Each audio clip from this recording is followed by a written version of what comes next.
Hello students, welcome eight दीक्षांत sir take. मैं Deepak Sharma sir, आपका मैथ्स का टीचर। और आज का वीडियो में हम लोग पढ़ने जा रहे हैं पार्ट 3। टॉपिक वही है हमारा क्यूब्स एंड क्यूब रूट्स। आशा करता हूं आपने पिछले दोनों पार्ट्स को भी देखा होगा, ओके। क्योंकि अगर आप उन दोनों पार्ट्स को नहीं देखे हैं तो ये पार्ट्स फिर आपके लिए उतना क्लियर नहीं हो पाएगा। तो अगर आप नहीं देखे हैं तो उन दोनों पार्ट्स को जरूर देख लें। तो हम लोग आगे बढ़ते हैं, और आगे बढ़ने से पहले एक बार हम लोग चर्चा कर लेते हैं कि हमने पिछले दो पार्ट्स में क्या क्या पढ़ा है। तो बेसिकली फर्स्ट पार्ट में हमने ये 3 टॉपिक्स को कवर किया था, जिसमें हमने जाना कि क्यूब्स क्या होता है, ठीक है ना, और इनकी प्रॉपर्टीज क्या है, और इनसे रिलेटेड कुछ पैटर्न्स को हमने जाना था फर्स्ट पार्ट में। और सेकंड पार्ट में इन तीनों जो हमने सीखा था फर्स्ट पार्ट में, उससे रिलेटेड न्यूमेरिकल्स हमने किया था सेकंड पार्ट में, ओके। तो थर्ड पार्ट में हम लोग क्या करेंगे कि ये जो हमारा बचा हुआ 2 टॉपिक्स है उसको समझेंगे और फिर इससे रिलेटेड न्यूमेरिकल्स को करेंगे। तो क्या है ये इन दोनों टॉपिक्स में? तो पहले हम लोग सीखेंगे या डिफाइन करेंगे क्यूब रूट्स होता क्या है, ठीक है। और फिर अगर कोई एक क्यूबिक नंबर है तो उसका क्यूब रूट कैसे फाइंड करेंगे, क्या क्या तरीके हैं उसके, उनको जानेंगे और फिर उनसे रिलेटेड न्यूमेरिकल्स करेंगे, ठीक है। तो आगे बढ़ते हैं। ये सब तो हमने ऑलरेडी कवर किया हुआ है, तो इस पर हम लोग अभी चर्चा नहीं करेंगे। जरूरत पड़ेगी तो हम लोग उस पर भी थोड़ा सा चर्चा कर लेंगे। तो देखिए क्वेश्चन नंबर 5 था, जिसको हम लोग पिछले पार्ट में नहीं लिए थे, तो इस पार्ट में मैं उसको एक्सप्लेन करके फिर हम लोग आगे बढ़ेंगे। तो बेसिकली एक्चुअली हम लोग थोड़ा सा चर्चा किए थे इस पे।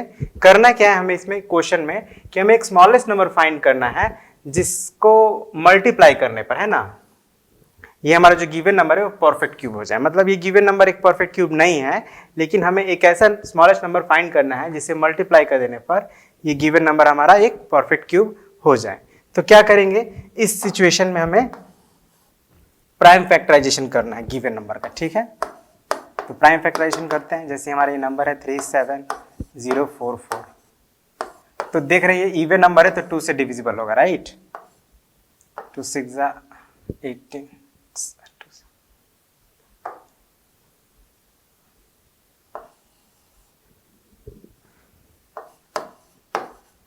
ठीक है। तो नॉर्मल हम लोग कैसे जैसे फैक्टराइज करते हैं वैसे ही करेंगे। अगर दिक्कत हो आपको ऐसे करने में, सीधे डायरेक्ट करने में, तो डिवाइड कर लेंगे। अगेन 2 से फिर जाएगा, इवन नंबर है, 2 9 18, 2 2 4, 2 6 12, 2 1 2। अब तो ये इवन नंबर नहीं है तो 2 से तो नहीं जाएगा, तो फिर हम लोग को चेक करना पड़ेगा। ये 3 से डिविजिबिलिटी का रूल आपको याद होगा कि जब तीनों को सम कर, मतलब सभी डिजिट्स को सम करते हैं और वो अगर सम 3 से डिविजिबल होगा तो गिवन नंबर भी 3 से डिविजिबल होता है। तो ये 3 से डिविजिबल है। तो 3 3 जा 9, 0, 3 8 जा 24 एंड 3 7 जा 21। अगेन फिर से ये 3 से डिविजिबल हो रहा है। फिर अगर आप इस पे ध्यान दें तो फिर ये 3 से डिविजिबल हो रहा है, ओके। अभी 343 तो 3 से डिविजिबल नहीं है लेकिन 7 से है।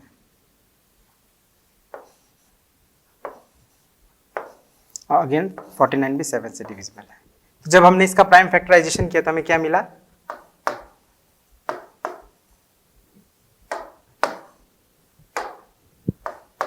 उस चीज को पहले हम लोग लिखते हैं।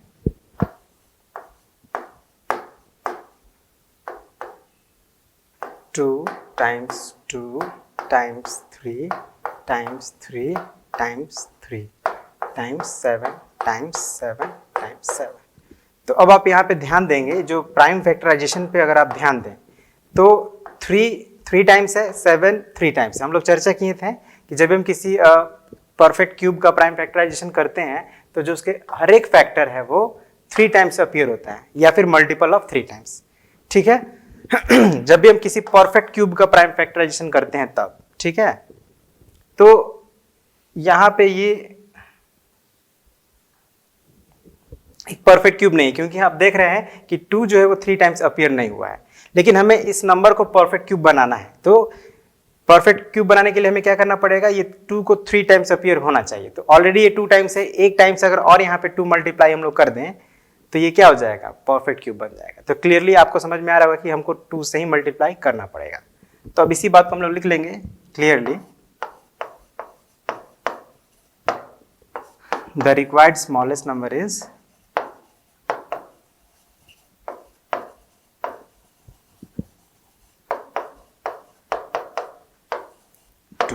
ठीक है, अब हमें परफेक्ट क्यूब निकालना नहीं है, हमें सिर्फ वो स्मॉलेस्ट नंबर बताना है, तो हमारा यही आंसर हो जाएगा। और अगर इन केस आपको बताना पड़े तो आप क्या करेंगे, इस नंबर में 2 से मल्टीप्लाई कर लेंगे और फिर जब उसका क्यूब रूट निकालेंगे तो आप देखेंगे कि हम लोग क्या करते हैं, 3 टाइम्स अगर कोई फैक्टर अपीयर करता है तो उसको 1 टाइम्स लिख के मल्टीप्लाई करते हैं। तो ये 2 1 टाइम्स लिखना है, 3 1 टाइम्स लिखना है, 7 1 टाइम्स, तो आपका हो जाएगा 2 3 6 7 42 आंसर हो जाएगा। ठीक है, बाकी अभी हमें अकॉर्डिंग टू द क्वेश्चन उतना करना नहीं है, सिर्फ हमें स्मॉलेस्ट नंबर बताना था। तो इसी तरह से आप सेकंड या और भी आपके बुक में क्वेश्चन होंगे तो उसको भी आप बना लेंगे। अब हम लोग आते हैं अपने टॉपिक पे जो है क्यूब रूट्स। क्यूब रूट्स क्या होता है? सॉरी, तो बेसिकली कोई भी परफेक्ट क्यूब नंबर, हम लोग बेसिकली क्यूब रूट एक परफेक्ट क्यूब नंबर का ही हम लोग आसानी से निकाल पाते हैं। ठीक है ना, तो कोई भी अगर परफेक्ट क्यूब नंबर है तो उस सिचुएशन में हमेशा एक नंबर हमारे पास होगा जिसका क्यूब करने पर वो हमें वो परफेक्ट क्यूब नंबर मिलेगा। ठीक है ना, जैसे एग्जांपल में देखिए 216, ये एक परफेक्ट क्यूब नंबर है ना, और 216 हमें कब मिलता है, जब हम लोग 6 का क्यूब फाइंड करते हैं ना, क्यूब ऑफ 6, यानी 6 को 3 टाइम्स जब मल्टीप्लाई करते हैं तो हमें 216 मिलता है। इसका क्या मतलब हुआ, कि इसका मतलब ये हुआ कि 6 जो है वो 216 का क्यूब रूट है। ठीक है, अभी फिलहाल हम लोग परफेक्ट क्यूब्स के बारे में ही बात करेंगे। अगर कोई नंबर परफेक्ट क्यूब नंबर है तो वो नंबर जिसको 3 टाइम्स मल्टीप्लाई करने पर वो परफेक्ट क्यूब नंबर मिला है, उस परफेक्ट क्यूब नंबर का क्यूब रूट कहलाएगा। ठीक है, जैसे यहाँ पे 216 एक परफेक्ट क्यूब है और ये 216 6 का क्यूब जब हम लोग फाइंड करते तब मिलता है। इसका मतलब क्या हुआ कि 6 जो है ये 216 का परफेक्ट क्यूब रूट है। और भी एग्जाम्पल ले लीजिए 8 का। 8 क्या है, 8 एक परफेक्ट क्यूब नंबर है, और 8 कैसे मिलता है हमको, 2 को 3 टाइम्स मल्टीप्लाई करने पर। इसका मतलब क्या हुआ कि क्यूब रूट ऑफ 8 क्या होना चाहिए,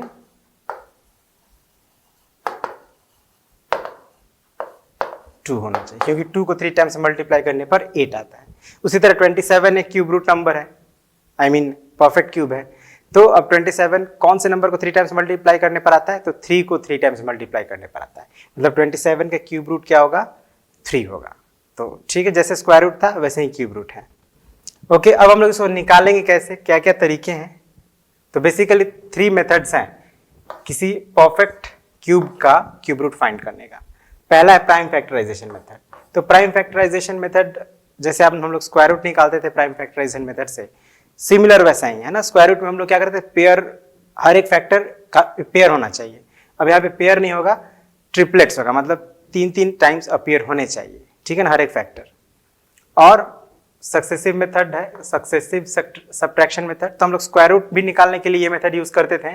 उसमें हम लोग क्या करते थे, कंसेक्यूटिव ऑड नंबर्स को सब्ट्रैक्ट करते जाते थे, है ना। जैसे फर्स्ट टाइम 1 सब्ट्रैक्ट करते थे, सेकंड टाइम 3 सब्ट्रैक्ट करते थे, थर्ड टाइम 5 सब्ट्रैक्ट करते थे।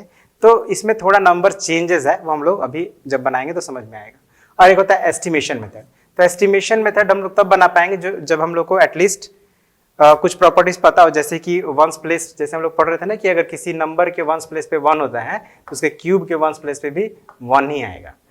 2 के कंडीशन में क्या आएगा, 8 आएगा। तो ये कुछ हमें याद होना चाहिए। 3 के कंडीशन में 7 आएगा, है ना, या 7 के कंडीशन में 3 आएगा, 8 के कंडीशन में 2 आएगा, और यहाँ 1 के कंडीशन में तो 1 ही आ रहा है। तो ये जो हम लोग पढ़े थे वो आपको याद होना चाहिए एस्टिमेशन मेथड को समझने के लिए। और भी कुछ बातें हैं तो हम लोग जब अभी समझेंगे तो उन बातों को भी एक्सप्लेन कर दिया जाएगा आपको। तो अब प्राइम फैक्टराइजेशन मेथड से हम लोग कैसे किसी नंबर का क्यूब रूट फाइंड कर सकते हैं, इसको सॉल्व करके समझते हैं। ठीक है, तो जैसे पहला ही क्वेश्चन है हमारा, find the cube root of each of the following numbers using the prime factorisation method. तो जैसे एक नंबर है हमारा, 6 डिजिट नंबर है, बहुत बड़ा नंबर है। चलिए इसको हम लोग सॉल्व करते हैं। 6 8 1 4 7 2। तो देखिए इवन नंबर है, ये इवन नंबर है तो 2 से डिविजिबल होगा, तो 2 से हम लोग डिवाइड करते हैं। 2 3 = 6, 2 4 = 8। अब ये 1 तो डिवाइड होगा नहीं, तो 0 देंगे तब ये 14, 2 7 = 14, 2 3 = 6 एंड 2 6 = 12। अभी भी इवन नंबर हो रहा है तो अभी भी 2 से डिवाइड होगा, ये 2 1 = 2, 2 7 = 14। अगेन अभी भी इवन नंबर मिला हमें।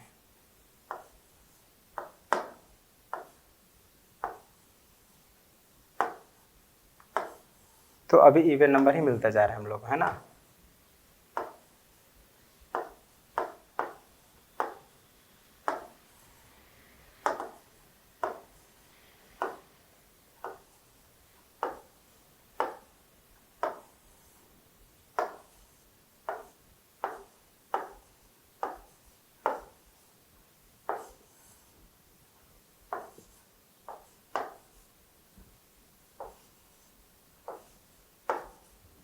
ठीक है, तो काफी लंबा होते जा रहा है, तो हम लोग अब यहाँ नीचे स्पेस नहीं, तो अब इसको हम लोग क्या करेंगे, यहाँ पे लिखते हैं 5 3 2 4।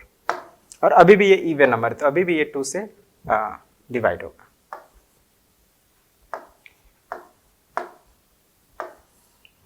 तो अभी भी 2 से होगा ये।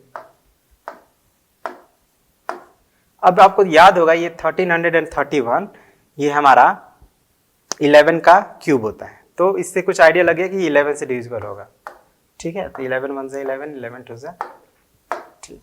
अब ये 121 आपको पता है 11 का स्क्वायर होता है, मतलब ये 11 से 11 टाइम्स में कटेगा। अब ये 11 एक प्राइम नंबर लास्ट में आ गया, तो अब हमको फर्दर इसको एक्सपेंड करने की जरूरत नहीं।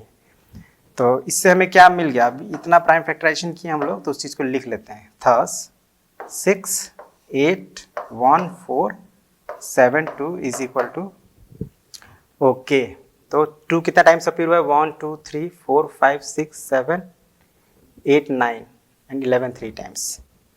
2 times 2 times 2 times 2,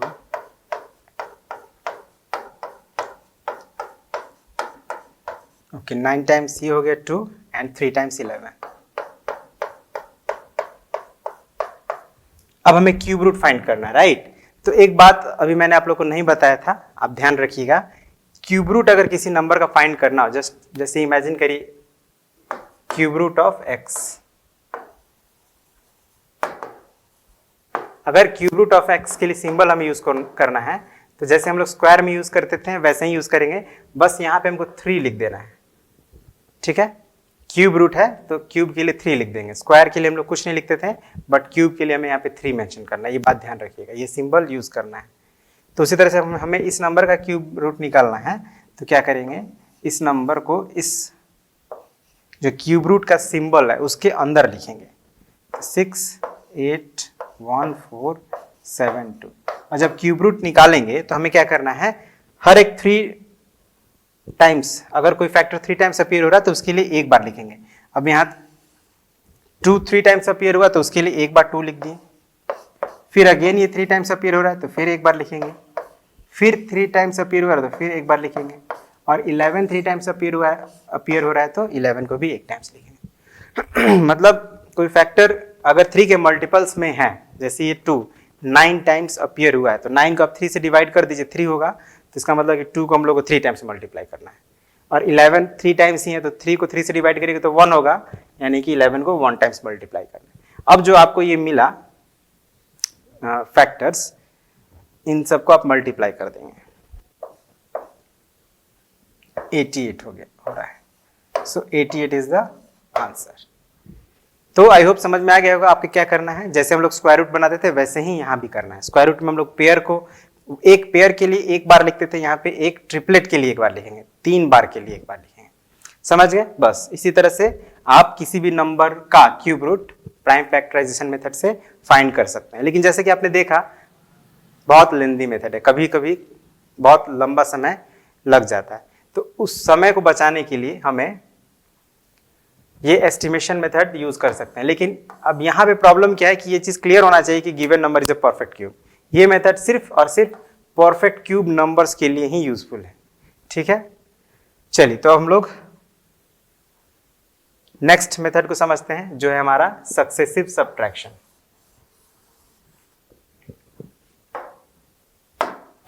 successive subtraction method, इसमें हमें क्या करना होता है कि जो हमें नंबर दिए गए हैं, जो नंबर हमें दिया गया है उस नंबर को ये गिवन नंबर से, ये गिवन जो नंबर्स हैं अब आपको याद रखना पड़ेगा। क्या आप याद रख सकते हैं? नहीं याद रख सकते हैं।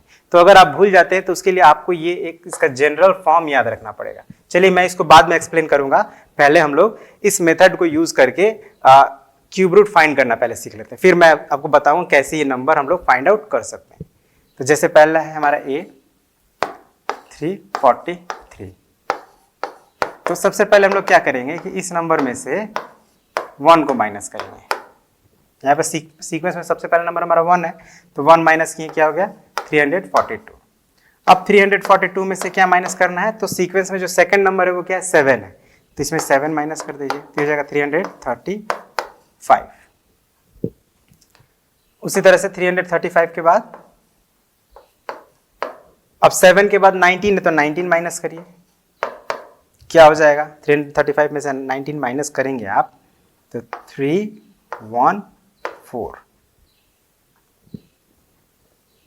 4 होगा, देख लेते हैं 6 होगा आई थिंक।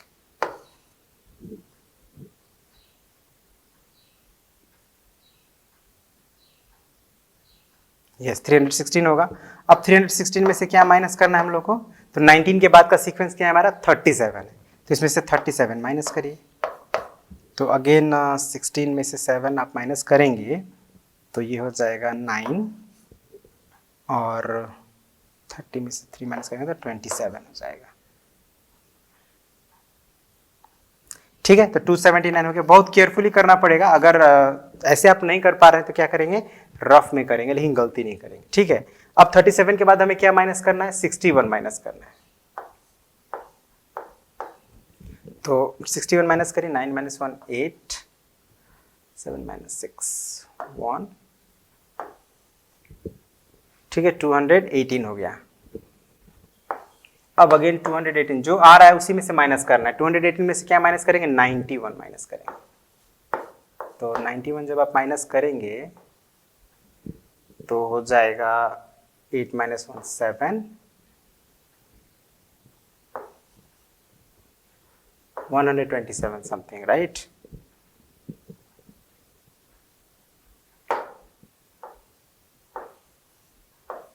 ठीक है 127 हो गया। अब आपको 127 में से माइनस करना है, क्या माइनस करेंगे अब, तो 91 के बाद जो हमारा सीक्वेंस में क्या है 127। ओके यही खुद ही है, जब आपने 127 माइनस कर दिया तो क्या आ गया 0, तो जैसे ही आपका डिफरेंस 0 आ जाता है आपका जो प्रोसेस है वो कंप्लीट हो जाता है। अब आप देखिए कितना टाइम्स में 0 आया है, तो काउंट कर लीजिए 1 2 3 4 5 6 एंड 7 टाइम्स में है। Therefore clearly क्यूब रूट का सिंबल लगा दीजिए, 343 इज इक्वल टू 7। अब इसी तरह से आप क्या करेंगे 512 का भी क्यूब रूट निकालेंगे, ये 1728 का भी क्यूब रूट निकालेंगे।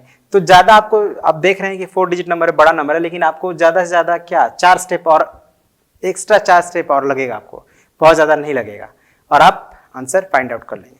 लेकिन अब आपके मन में कहीं ये क्वेश्चन आ सकता है कि 397 के बाद भी अगर नहीं मेरा 0 आता है तो हम किस नंबर से सब्ट्रैक्ट करें, तो उसके लिए आपको ये फॉर्म याद रखना पड़ेगा। इसको मैं आपको नेक्स्ट पेज पे एक्सप्लेन करता हूं अभी।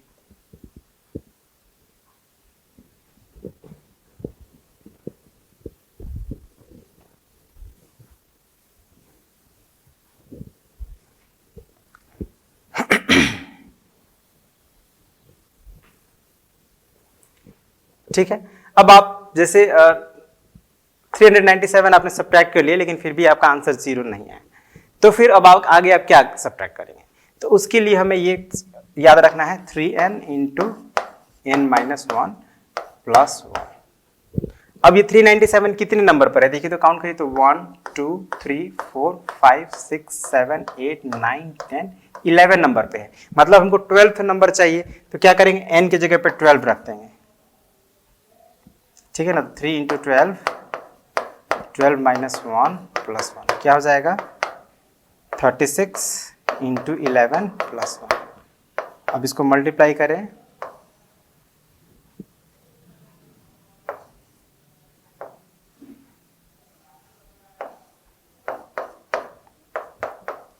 थ्री 97 है। अच्छा ये 12 थी है क्या, 1 2 3 4 5 6 7 8 9 10 11 जो होगा 271। ओके, तो इसीलिए हम लोग को ये 12th पर यही नंबर आ रहा है ना, देख रहे हैं ना आप 397, तो यहाँ से हमें ये चीज़ क्लियर भी हो गया। 397 ये 12th नंबर है, मतलब इसके बाद का अगर हमको चाहिए तो वो 13th होगा, तो उसको फाइंड करने के लिए क्या करेंगे हम लोग, यहाँ n का वैल्यू 13 रख देंगे। तो 3 into 13, 13 minus 1 plus 1, 39 into 12 plus 1। अब मल्टीप्लाई करेंगे तो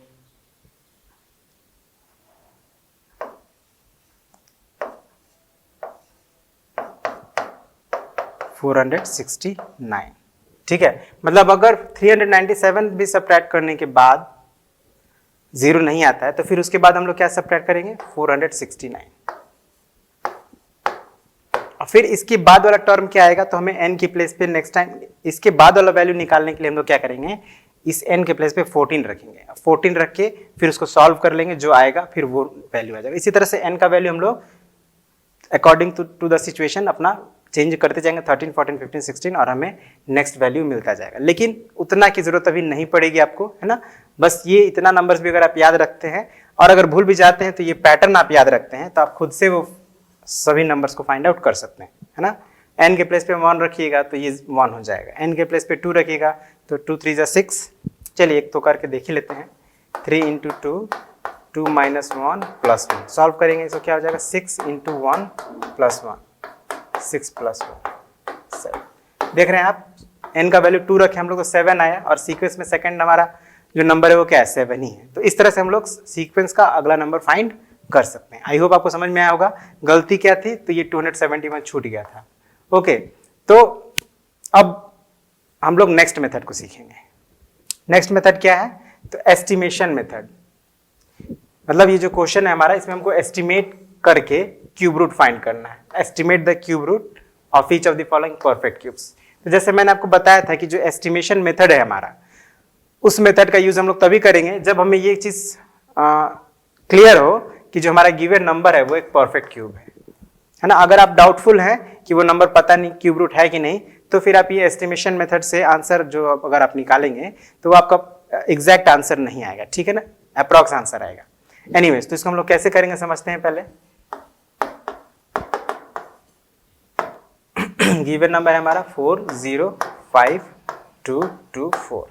तो हमें क्या करना है, सबसे पहले जो हमारा गिवन नंबर है उसको 2 पार्ट में डिवाइड करना है। उनके जो डिजिट्स है उनको 2 पार्ट्स में डिवाइड करना है, और जो डिवीजन होगा हमारा राइट हैंड साइड से, मानी वंस प्लेस से होगा।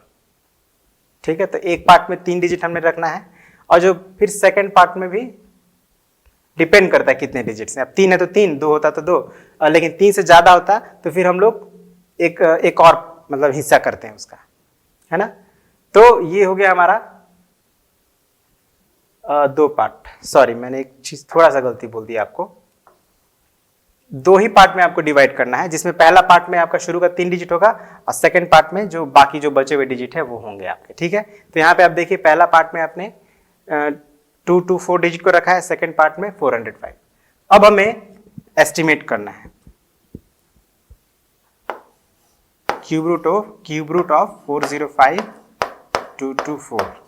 तो हमें सबसे पहले क्या इसमें चेक करना है, जो हमारा फर्स्ट पार्ट है उसका वंस प्लेस चेक करना है। ठीक है, वंस प्लेस क्या है, तो वंस प्लेस 4 है यहाँ पे।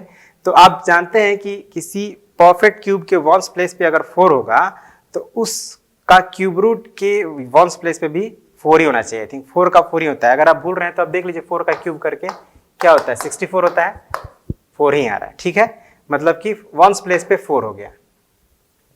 अब हमको टेंस प्लेस चेक करना है कि टेंस प्लेस क्या होगा। तो टेंस प्लेस को चेक करने के लिए हम क्या करेंगे, जो बचा हुआ हमारा सेकंड पार्ट है, सेकंड पार्ट क्या है, 405। अब हमें ये देखना है कि 405 किन 2 क्यूब्स के बीच में आता है, किन 2 क्यूब नंबर के बीच में आ रहा है। तो इसके लिए या तो अगर आप याद रखें तो बहुत अच्छा है, और याद नहीं है तो आप इस टेबल का हेल्प ले सकते हैं। हमारे नंबर क्या है, 405। अब आपको चेक करना है कि 405 किन 2 नंबर के बीच में आ रहा है। तो देखिए 343 और 512 के बीच में आ रहा है, राइट। हमारा नंबर क्या था, 405, और ये 405 किसके बीच में आ रहा है, 343 और 512 के बीच में आ रहा है। तो हमको क्या करना है कि इससे छोटा वाला नंबर चेक करना। छोटा नंबर क्या है, 343, और ये किसका क्यूब है, 7 का क्यूब है। मतलब जो टेंस प्लेस पे क्या डिजिट होना चाहिए, 7 होना चाहिए। तो हम क्या करेंगे, टेंस प्लेस पे यहाँ पे 7 लिख देंगे। तो इसी तरह से हमारा ये क्या हो गया, आंसर फाइंड हो गया। मतलब जो हमारा ये नंबर है 405224, इसका क्यूब रूट क्या होगा, 74। आई होप समझ में आया होगा। एक और लेकिन हम लोग इस पे देख लेते हैं। इन तीनों ही क्वेश्चन को मैं बताता हूं आप लोग को, ठीक है, कि कोई कंफ्यूजन ना रहे। इस क्वेश्चन को 2-3 एग्जाम्पल देना जरूरी है। अब बी नंबर देखते हैं। बी नंबर क्या है हमारा? 3 3 7 5। मैंने क्या कहा फर्स्ट टाइम कि हमें राइट हैंड साइड से 3 डिजिट का एक ग्रुप बनाना है, ठीक है। तो ये एक ग्रुप बन गया 3 7 5 का, और ये हमारा जो सेकंड ग्रुप है उसमें ये एक डिजिट है बस, है ना। एक जो बच गया वो सेकंड ग्रुप में रहेगा, ठीक है। तो अब आप क्या करेंगे, क्यूब रूट ऑफ 3 3 7 5। आप देखेंगे कि 5 है इसके वंस प्लेस पे, इसका मतलब इसके क्यूब रूट के भी वंस प्लेस पे क्या होना चाहिए? 5 ही होना चाहिए। 5 का 5 ही होता है, याद होगा आपको। नहीं याद है तो आप देख लीजिए, 5 का क्यूब करेंगे तो 125 होगा, देख रहे हैं ना। यानी यहाँ पे 5 है तो यहाँ भी 5 ही होगा। तो 5 आपका वंस प्लेस आ गया। अब ये बचा 3, तो 3 तो ऑब्वियसली 1 और 2 के बीच में होगा, है ना। 1 और 2 के क्यूब के बीच में आ रहा है, तो हम लोग को पहले वाला लेना है। देख लीजिए 3 हमारा किसके के बीच में आ रहा है? 1 और 8 के बीच में, तो हमको पहला वाला लेना है, यानी 1 लेना है। तो 1 का क्यूब रूट 1 होता है, यानी कि हमारा जो वंस प्लेस है यहाँ पे, आई मीन टेंस प्लेस, वो 1 होगा, और यही हो जाएगा आंसर, ठीक है। तो याद रखते हैं तो क्विकली आप फाइंड कर लेंगे, नहीं याद है तो आपको थोड़ा हेल्प लेना पड़ेगा। अब यहाँ भी अब देख लीजिए, हम लोग क्विकली करते हैं। तो क्यूब रूट ऑफ 2 3 8 3 2 8 क्या होना चाहिए? तो 8 है यहाँ पे। 8 किसके कंडीशन में आता है? 2 के कंडीशन में, है ना। 2 का क्यूब 8 होता है, 8 है, यानी कि यहाँ पे क्यूब रूट में वंस प्लेस पे 2 होगा। अब बचा ये 3 डिजिट। चलिए पहले तो हम लोग इसको ग्रुप कर लेते हैं। बचा कौन? 2 3 8 ये। अब 2 3 8 फिर ध्यान दीजिए आप किसके बीच में आ रहा है? 2 3 8 216 और 343 के बीच में आ रहा है, मतलब ये छोटा वाला हम लोग लेंगे, यानी 6 हो जाएगा इसके वंस प्लेस पे। 62 हो गया इसका आंसर। तो आई होप अब आपको समझ में आ गया होगा कि कैसे हम लोग एस्टिमेशन मेथड का हेल्प से किसी परफेक्ट क्यूब का क्यूब रूट फाइंड कर सकते हैं। तो तीनों मेथड आप समझ गए। अब हम लोग थोड़ा क्या करेंगे, कुछ क्वेश्चंस करेंगे, है ना। हालांकि वो भी क्वेश्चंस थे जो आपको बुक में है, आपको करने हैं। अब हम लोग थोड़ा अलग क्वेश्चंस करेंगे। जैसे हमें -125 का क्यूब रूट निकालना है, तो आप जानते हैं कि एक निगेटिव नंबर का क्यूब निगेटिव नंबर होता है, तो उसका उल्टा एक निगेटिव नंबर का क्यूब रूट एक निगेटिव नंबर ही होगा, मतलब माइनस तो होगा यहाँ पे क्लियरली। अब हम लोग क्या करते हैं, 125 का फैक्टराइज कर लेते हैं। हालांकि आपको याद होगा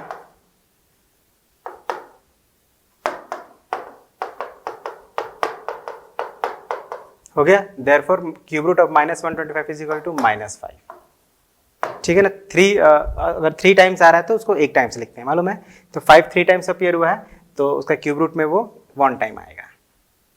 तो इसका आंसर हो गया -5। माइनस क्यों लगाए हम लोग? क्योंकि निगेटिव नंबर का क्यूब रूट हमेशा एक निगेटिव नंबर होगा, ये बात ध्यान रखना है। तो आप सेकंड नंबर खुद से बना लेंगे।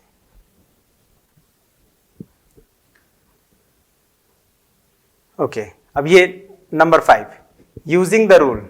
अब ये रूल है, यहां पे आप समझ लीजिए कि अगर a/b का क्यूब रूट हमको निकालना हो तो हम लोग क्या करना है, दोनों का अलग अलग क्यूब रूट निकाल देना है, ठीक है। तो बेसिकली इसको आप खुद ऐसा कर सकते हैं,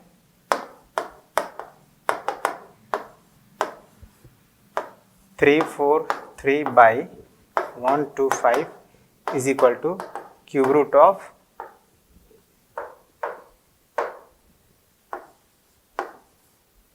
343 बाई क्यूब रूट ऑफ 125। अब आप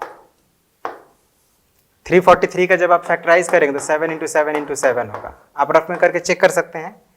और इसका होगा क्या, 5 इंटू 5 इंटू 5। और आप जानते हैं क्यूब रूट में 3 टाइम्स फैक्टर के लिए 1 टाइम्स लिखा जाता है, तो ये 7 हो गया और नीचे 5 हो गया। इसी तरह आप ये सेकंड का भी सॉल्व कर लेंगे। अब नेक्स्ट है using prime factorisation method. Using prime factorization method, find the cube root of 1028 तो देखिए ये प्रोडक्ट फॉर्म में, तो दोनों का हम सेपरेट सेपरेट प्राइम फैक्टराइजेशन करेंगे। मैंने ऑलरेडी करके रखा हुआ है, क्योंकि हम लोग प्राइम फैक्टराइजेशन तो सीख ही चुके हैं, बार बार हम लोग उसको उस पर टाइम अपना वेस्ट नहीं करेंगे, तो इसलिए मैंने ऑलरेडी करके रखा हुआ है। अब हम लोग क्या करना है, इसका क्यूब रूट निकालना है। 1024 multiplied by 8788 is equal to क्या हो जाएगा। तो देखिए 1024 में 2 केवल अपीयर हुआ, हाउ मेनी टाइम्स, 10 टाइम्स। तो इसको लिए हम लोग 1024 के लिए 10 टाइम्स 2 लिख देते हैं।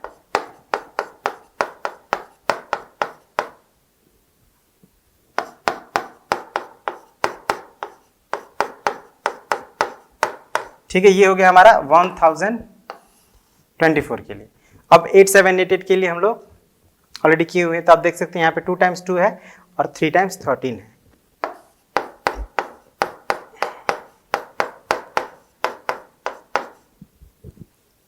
Therefore, अब क्यूब रूट निकालना है।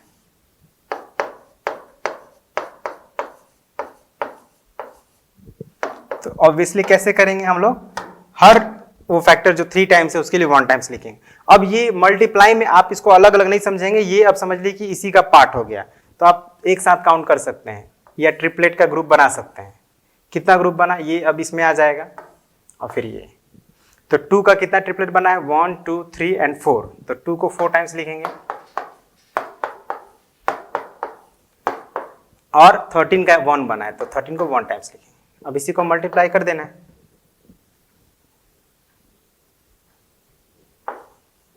208, मतलब ये जो हमारा प्रोडक्ट है इसका क्यूब रूट कितना आएगा, 208। चलिए अब नेक्स्ट भी बहुत सिंपल क्वेश्चन है, बहुत ही सिंपल, इसलिए मैंने ऑलरेडी सॉल्व कर दिया है। बस हम लोग क्या करेंगे समझ लेते हैं। क्वेश्चन है the volume of A cube is given, ठीक है।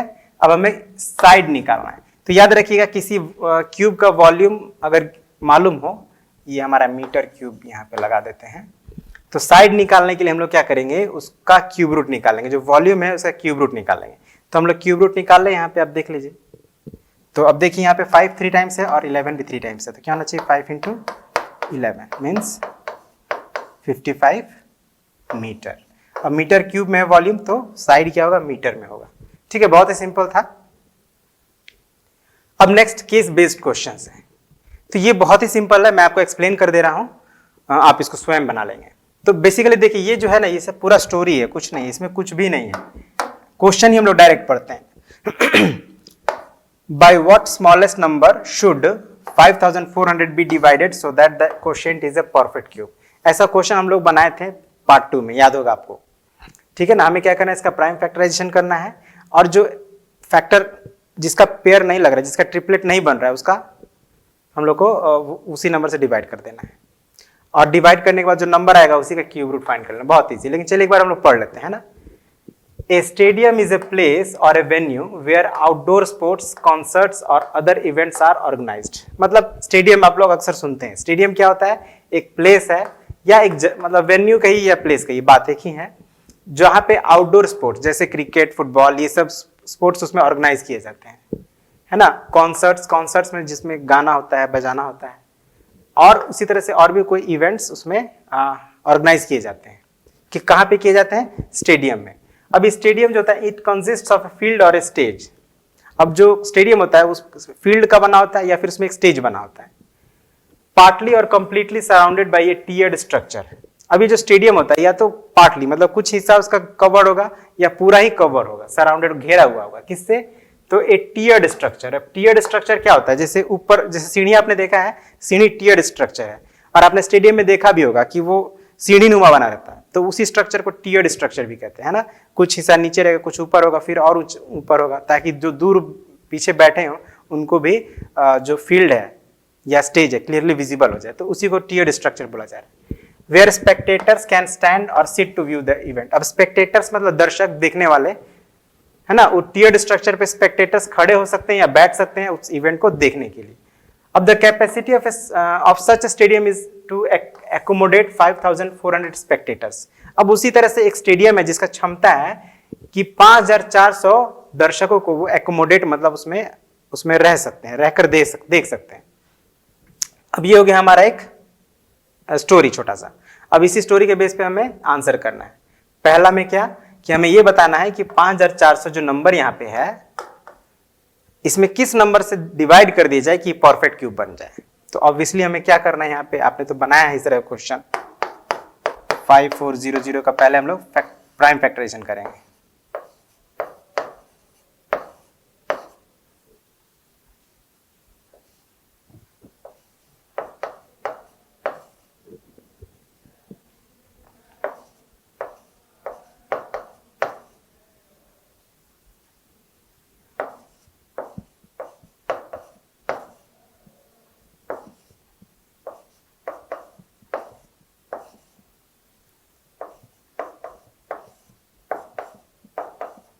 ठीक है, तो मैंने इतना हेल्प कर दिया। अब आप देख रहे हैं यहाँ पे क्लियरली कि 2 है जो 3 टाइम्स अपीयर हुआ है, 3 टाइम्स अपीयर हुआ है, लेकिन 5 ओनली 2 टाइम्स अपीयर हुआ है, 2 बार अपीयर हो रहा है। तो हमारा required answer, clearly required number क्या हो जाएगा,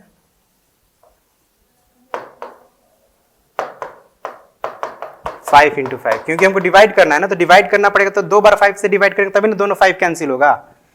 तो 5 × 5 यानी 25 से डिवाइड करना पड़ेगा। जब हम लोग 25 से डिवाइड कर देंगे तो हमारा आंसर क्या हो जाएगा, ये हमारा पहला का आंसर हो गया। ठीक है, आंसर 1। अब हम लोग क्या करना, cube root of the quotient and cube root of the quotient यानी 5400 डिवाइडेड बाय 25 जब करेंगे तो क्या आ जाएगा, 25 से डिवाइड करेंगे तो क्या हो जाएगा,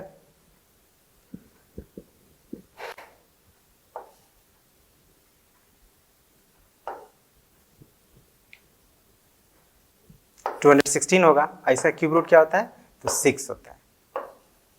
ये हो गया हमारा सेकंड का आंसर। चलिए बना ही दिए हम, है ना, बहुत सिंपल था वैसे। अब एक लास्ट है एसर्शन रीजन बेस्ड क्वेश्चन। ठीक है ना, तो ये तो हम लोग पिछली बार भी बनाए हैं।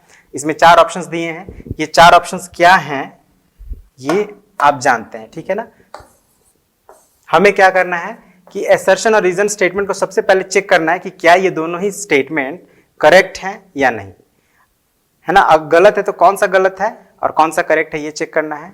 और ये भी चेक करना है क्या जो ये जो रीजन दिया गया ये वैलिड रीजन है, मतलब ये रीजन एसर्शन को एक्सप्लेन कर रहा है कि नहीं, इन्हीं बातों को चेक करना। तो पहले हम लोग चेक करते हैं कि स्टेटमेंट सही है कि नहीं।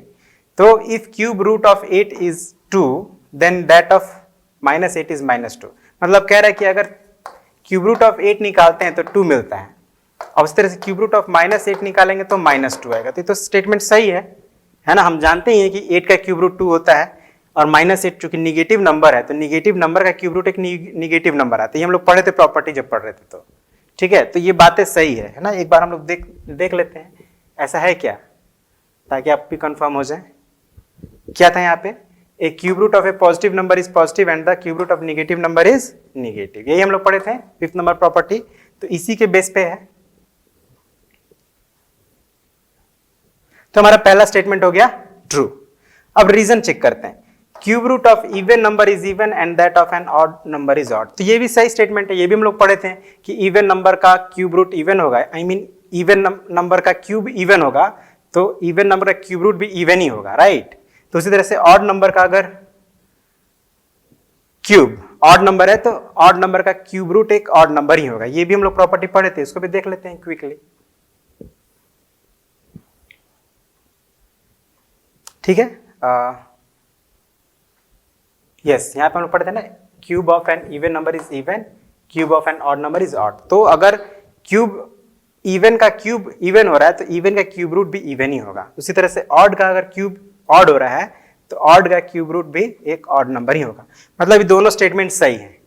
बट क्या ये रीजन जो है वो वैलिड रीजन दे रहा है, मतलब एक्सप्लेन कर रहा है हमारा एसर्शन को, तो नहीं, क्योंकि यहाँ बात निगेटिव पॉजिटिव की हो रही है और ये बोल रहा है इवन और ऑड का। तो इसका मतलब कि ये करेक्ट एक्सप्लेनेशन नहीं है।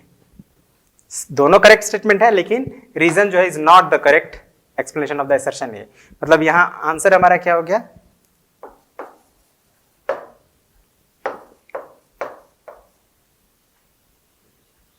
तो हम लोग अब इतना लिखेंगे नहीं, सीधे हम लोग ऑप्शन दे देते हैं, B is the correct option.